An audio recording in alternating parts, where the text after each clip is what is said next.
Absolutely. What you said earlier brought to mind another recent story, one that Zach and I have been on top of. That's, of course, related to our friends over at TYT. And you put out this great tweet the other day that I liked on Twitter. You said TYT is anti-union, indistinguishable from Hannity when it comes to police and homeless issues, anti-rent control. They'd be considered center-right at best in any country that isn't the U.S. They're a reflection of the sad state the online media sphere has become, bickering to stay relevant. I thought that was really well put. Ron, were you as shocked as Zach and I were? I guess, this has kind of been a little bit predictable, I suppose, but a lot of people were shocked with Well, Cenk that's and the Anna's thing. recent rhetoric.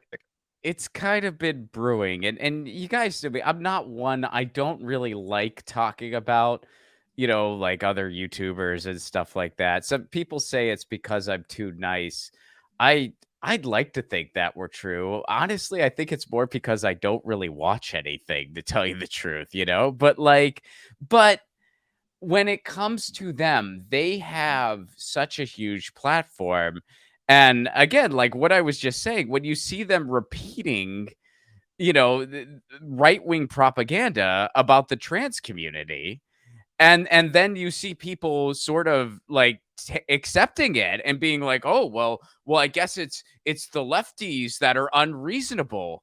And look, if you are living in a contemporary society where it is, quote, unreasonable for to say that trans people deserve respect and dignity and they have the right to exist, where it is unreasonable to say that sweeps and brutalization is not the way to address homelessness, where it is unreasonable to say that cops shouldn't be allowed to operate the way they're currently operating because they are literally a killing squad, where it is unreasonable to say that everyone should have health care, where it is unreasonable to say that everybody should have the right to an education and get a leg up in society. When you are living in a society where those views are unreasonable, you're not the unreasonable one. The society is. So we're not the unreasonable ones. The freaking United States is. And when I see people with big platforms who are conforming to that, instead of pushing back against it, whenever I do tweet about this stuff, I usually get some pushback from various fans of other shows or whatever.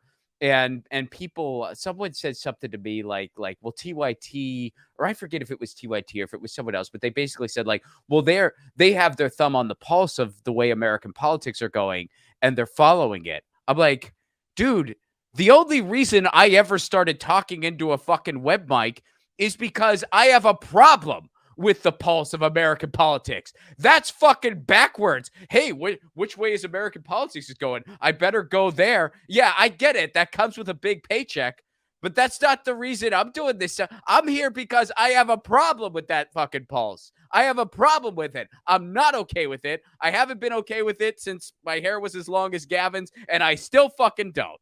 And I don't think I ever will. Preach, Ron.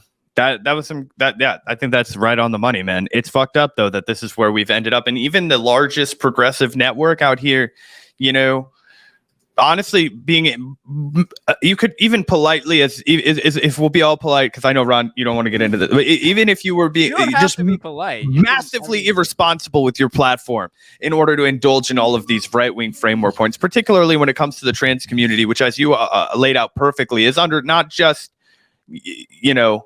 speculative, but legitimate tangible assault right now. There are lists being formed in places like Florida. They are literally cracking down on trans existence. They would like it if there were no trans people in the state of Florida. That's how they are, not just rhetorically talking on the media, but actually legislating.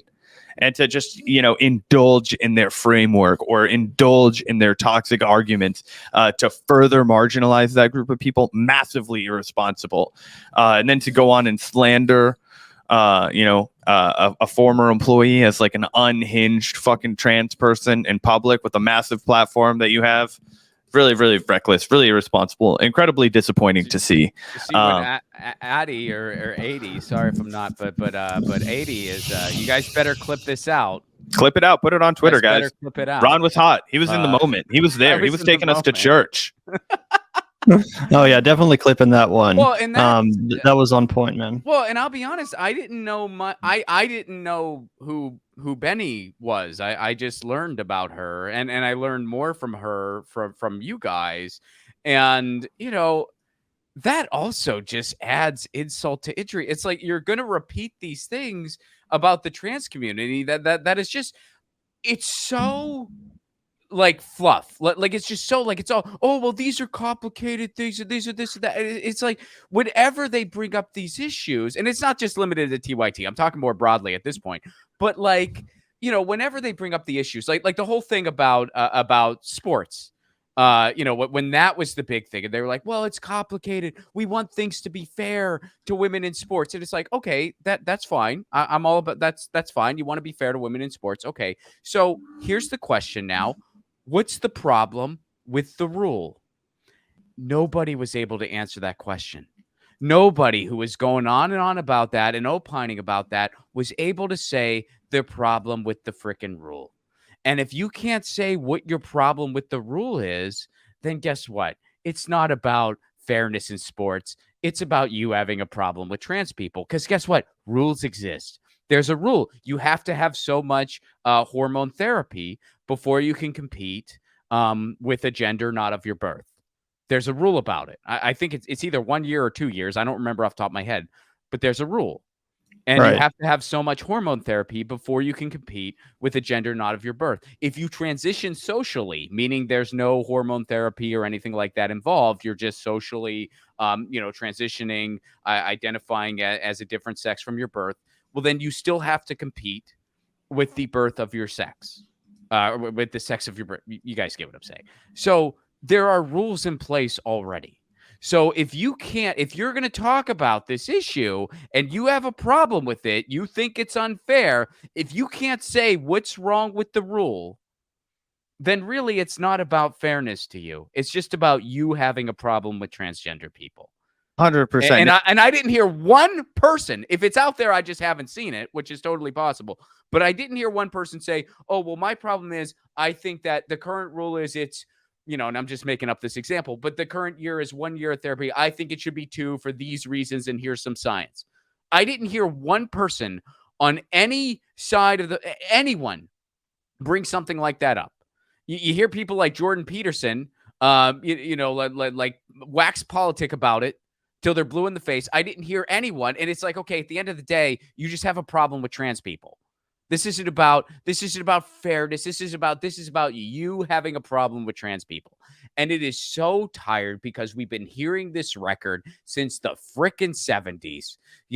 They go out and by the way, none of the scapegoats has gone away. It's not like, oh, well, gay people aren't scapegoated anymore. Women aren't scapegoated anymore. No, everyone's still scapegoated. It's just you really need a group front and center to really, really pick apart. And right now, it's the transgender community. And it's the same way that it was with the broader gay community in the early 2000s. People saw through that bullshit, so they needed a new scapegoat. It was bullshit then. It's bullshit now. It'll be bullshit in the future. And the fact that so many people, even supposed allies, aren't seeing through this, aren't seeing the big picture. It's just disturbing as hell to me, and I'm not going to shut up about it. I don't care if I lose followers on Twitter. That platform's going down the fucking toilet anyway. You're only looking at 600 tweets care. a day anyway. What the fuck cares about 600 tweets a day? You know what I mean? Fucking guy. For a brief moment, I thought that maybe, just maybe, he was trying to run it into the ground on purpose because there's no way anyone's that stupid. However, that passed within 48 hours. I do think that, no, in fact, he is that fucking stupid.